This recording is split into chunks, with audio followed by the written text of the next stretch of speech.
Whoa! Beautiful. Hi, and welcome to the Orvis Guide to Fly Fishing. I'm your host, Tom Rosenbauer, and in this episode, we're going to begin to explore the world of moving water. Current helps bring your flies to the fish, but it also introduces some special problems and challenges. It's a dynamic and fun environment, and I think you'll enjoy the show. Oh yeah, nice fish! That fish has already refused that fly. You're gonna have to try just a slightly different pattern. The roll cast pickup is a great cast to use in a lot of fishing situations. This is a beautiful wild trout from a small stream, just a gorgeous little fish. I say hit that bank, let's go to that grass bed.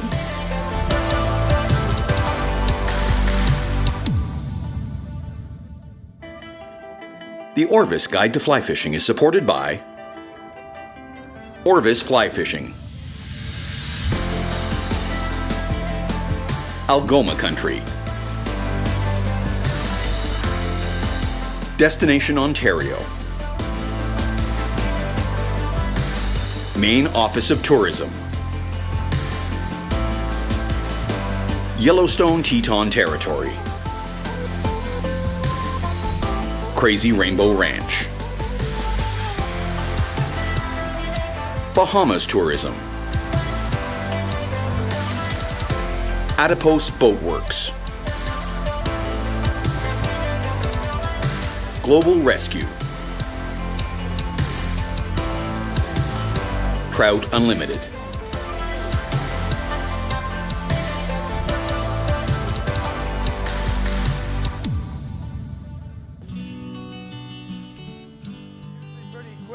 Rivers and streams have a special allure for fly fishers. They're where many of our favorite fly rod fish live, but they're also special because they are beautiful and natural. They also represent some unique challenges for anglers. Some basic understanding of water dynamics and how fish live in streams and rivers will help make you a better fly fisher.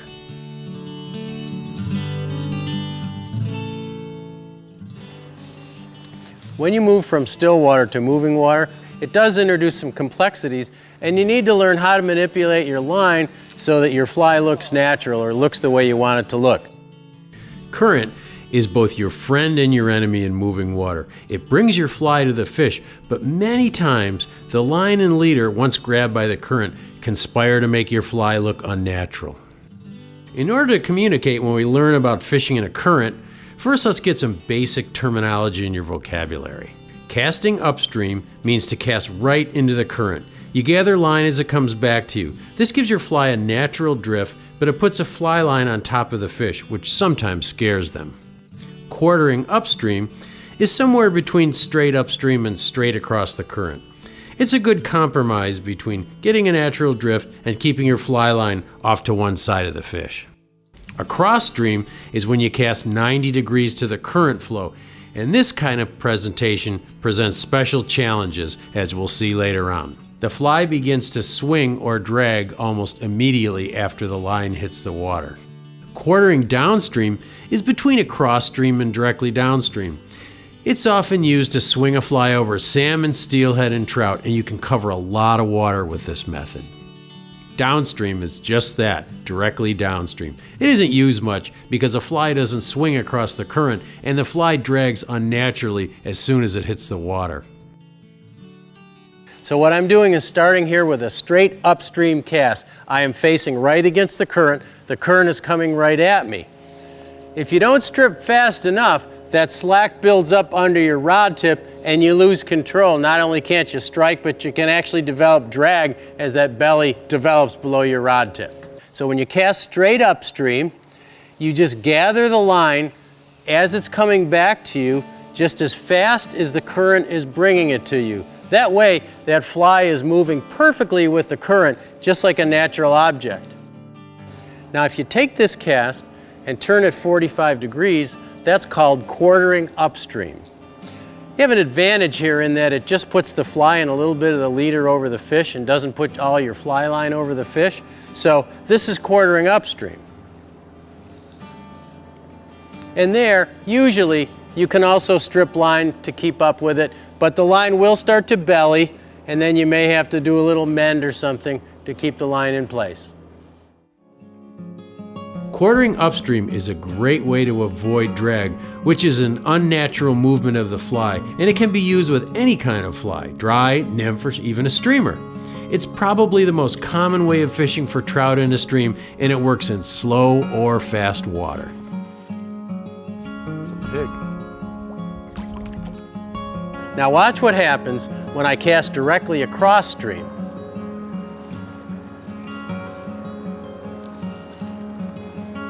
See what's happening behind me? When I cast directly across stream, that line bellies almost immediately, pulls the fly along with it, and causes what we call drag. Sometimes you want it when you're fishing a steelhead fly or a salmon fly or a streamer or a wet fly, but when you're fishing a dry fly or a nymph, you don't want any drag at all on it. So you have to do something to avoid getting that drag, and there are a couple ways to do it. One way to do it is what's called a mend. And people get really confused about mending, and I think it's because it's so easy. They think it has to be more complicated than it is. But this is a mend.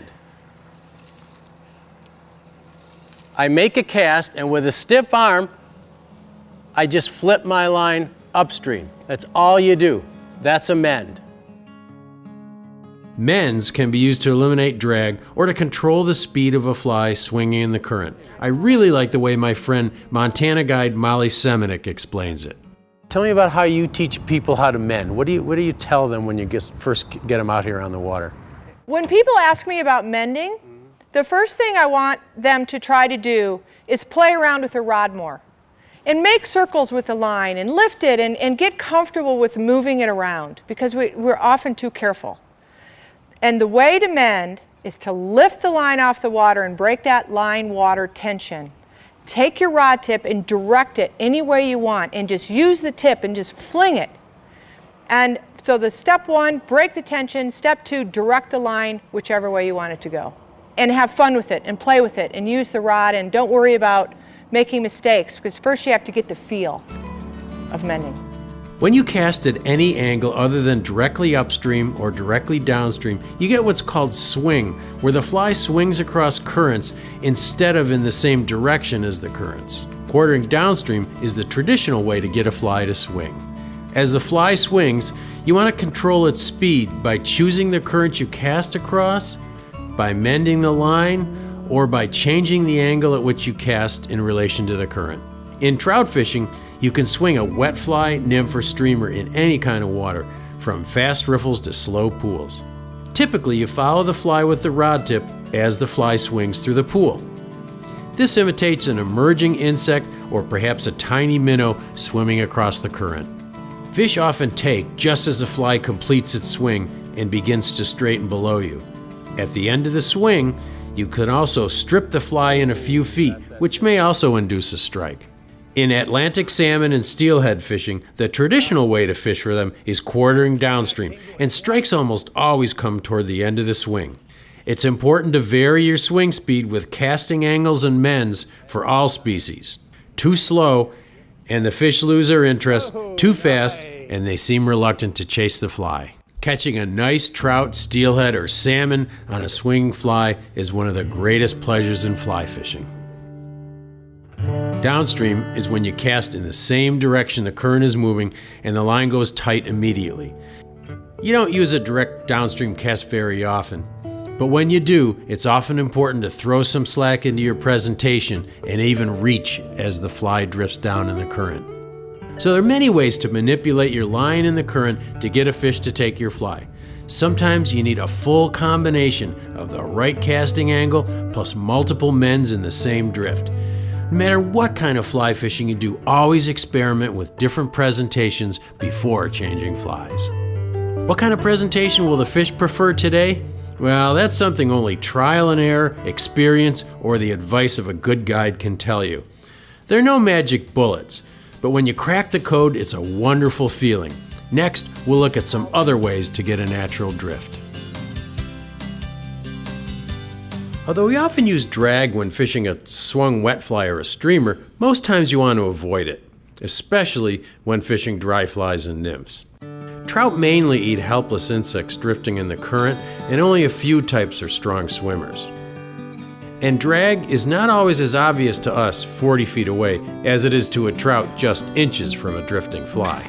Drag can be quite subtle, but if you know you're fishing over trout and you have the right fly pattern because you caught fish on that fly earlier and you don't get any strikes, then you should suspect drag. And just as often, when you cast a dry fly to a trout and the trout splashes at the fly but seems to miss it, drag is probably the culprit. Trout are pretty good at catching what they go after, and that splashy refusal is probably just a trout putting on the brakes at the last minute and not really opening its mouth. Men's don't always work that well because they sometimes move the fly, and you don't always want a fly to move. Another way to reduce drag is called a reach cast, which is really nothing more than an aerial mend. Here we have a perfect setup for what's called a reach cast. We need a reach cast here. We've got fast water between us and the fish, slower water over there. The minute the fly line hits the water, the fly's gonna drag. It's gonna pull the fly downstream, the fish aren't gonna take it. So what we're gonna do is, in here is a reach cast to throw a loop of line upstream. We're gonna get the fine points on the reach cast from Pete, our casting instructor, a bit later on. But for now, I just wanna show you how it's one thing in your bag of tricks to avoid drag. If you're trying to cast across conflicting currents like you have over there, it's always better, if you can, to wade as close as you can to get as close to the current that you're fishing into as you can. I could cast all the way across to that slower current below that island, but I'm gonna have an awful time. My line's gonna be twirling all over the place, and I'm never gonna be able to keep control of my fly. Maybe you can't cross the river. We have other things in our bag of tricks. With a longer fly rod, you can keep your rod high and try to keep most of the fly line off the conflicting currents. When casting across currents like I did up here behind this rock, it's always a good idea to keep that rod tip high because the current in the center of the river would have dragged my fly right out of there too quickly. If that doesn't work, you've still got other options. Every piece of water is like a fingerprint with unique current lanes, and sometimes you have to try a number of different angles and presentations to get what we call a dead drift or drag-free drift. And believe it or not, we have still not exhausted our bag of tricks. We're working up the bank, and once we get past this point, the current's actually coming around a back eddy and going the other way. I'm going to have to throw a slack line cast. There's two ways to do it. One is to stop the rod high and just drop the rod, sort of a half parachute cast. The other way is to throw an S cast by wiggling your rod tip as the line comes forward.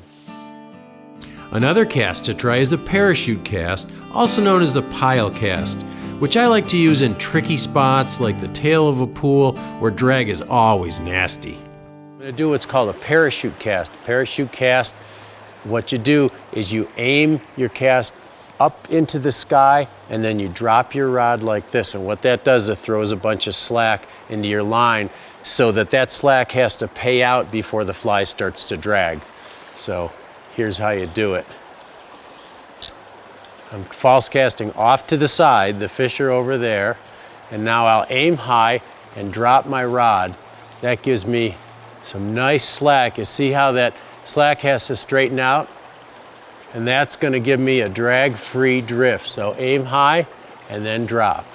Your leader can also be modified to reduce drag. Instead of using the typical 2 feet of tippet material, tie on a new tippet that is 4 to 6 feet long. The tippet will land in loose coils, which will also help you avoid drag. You can use all of these tricks to avoid drag no matter what kind of fly you're using, streamer, dry, or nymph. Men's aren't usually as effective with a dry fly because they almost always move the fly, but they can be effective with nymphs in faster water or with a streamer to slow down its swing.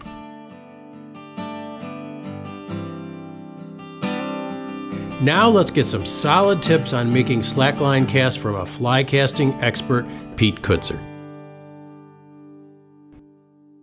So when we're casting, we have to get that dry fly to drift as naturally as possible. And that's a dead drift presentation or a natural presentation. And there's a series of different casts we can do, and these are called slack line casts. They all have a lot of different names, but don't get confused by it. It's just a variation of the basic pick up and lay down cast. The first cast I'm going to show you is a cast that some people call the pile cast, some people call a parachute cast, but it's a great cast when you're trying to make a downstream presentation. You want that fly to drift nice and naturally down to those fish below you. To do this parachute cast or pile cast, it's basically just a pick up and lay down cast with a high forward trajectory. You're then going to pull that rod tip down, which is going to cause that line to come back a little bit and pile up. That's going to help you get that nice natural presentation as that fly drifts down the water. So we send it up, pull it down, and that gives you a nice downstream presentation. Now that fly will drift down nice and naturally to those fish.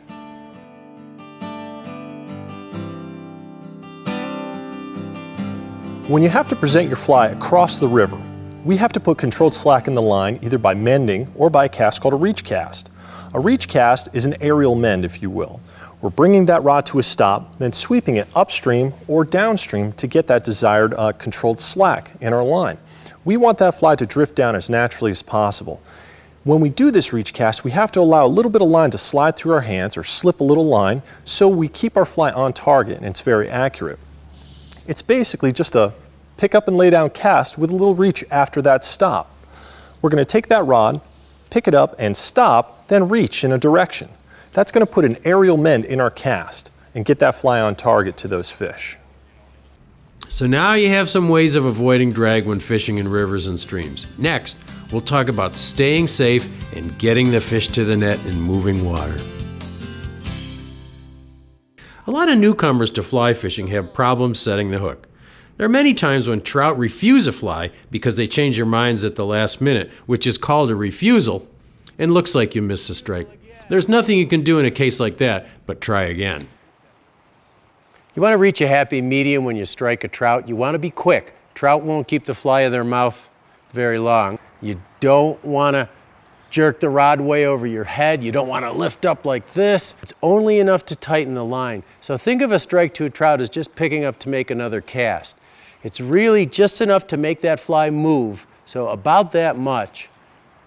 When you set the hook, don't forget to pinch the line against the rod with your fingers to keep the line tight. Make sure that you don't have a lot of slack in your line, otherwise you'll never be able to move the rod quick enough to set the hook. A trout can spit out a fly pretty quickly. When you do it just right, there's nothing like that feeling of a fish on the hook.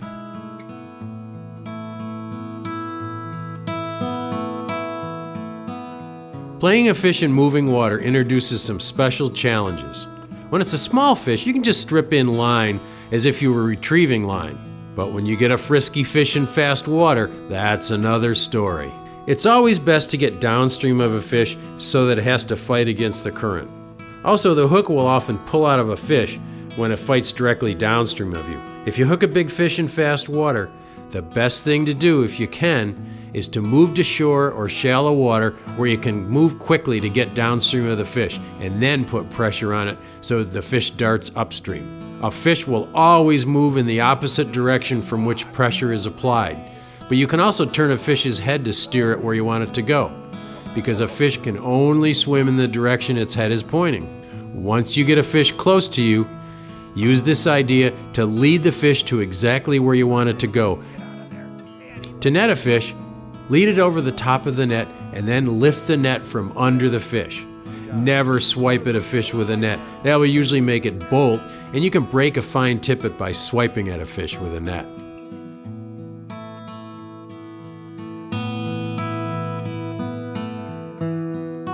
Dealing with current also means watching where you wade. Never move your weight from one foot to another until one foot has a firm placement. The best place to cross a large river is usually at the tail of a pool or at the head of a wide riffle, where the water is usually the most shallow. One important tip for wading safety is when you're crossing a wide piece of river like this, you're not sure of the bottom or the current, always angle yourself upstream when you're crossing. If for some reason you get to a point where you can't go any farther, you can always retrace your steps. If you angle downstream, you might get pushed into a hole and get yourself into big trouble. When crossing a difficult piece of water, make sure you stop and rest briefly if you get tired. Wading is hard work, and I should have had a wading staff here. When turning around in deep, fast water, always pivot in an upstream direction against the current, because rotating while facing downstream can push you into a deep hole. When you're wading tricky water, it's always a good idea to have a wading staff. If you don't have a regular wading staff or you forgot yours, you could cut a stout piece of wood or grab a stout piece of wood from the bank or use a long-handled net. And what you want to do is shuffle along, keeping the wading staff downstream of you so you can lean against the wading staff. So you put it downstream, park it, and then you use that to support yourself. Always wear a wader belt in fast water. It'll keep water from getting into your waders, which will prevent your waders from becoming a sea anchor, pushing you downstream, and will add buoyancy because of the air trapped inside your waders. Whoa.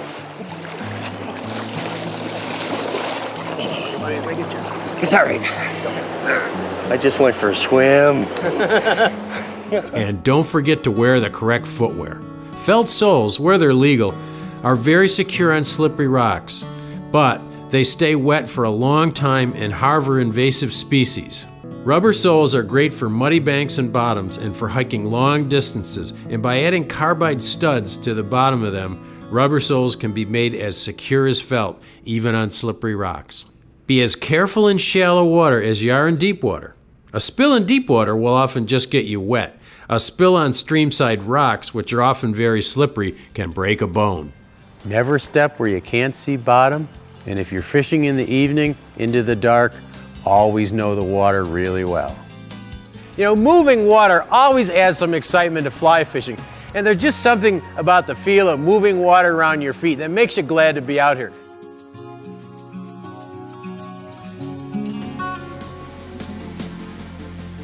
The Orvis Guide to Fly Fishing is supported by Orvis Fly Fishing, Algoma Country, Destination Ontario, Maine Office of Tourism,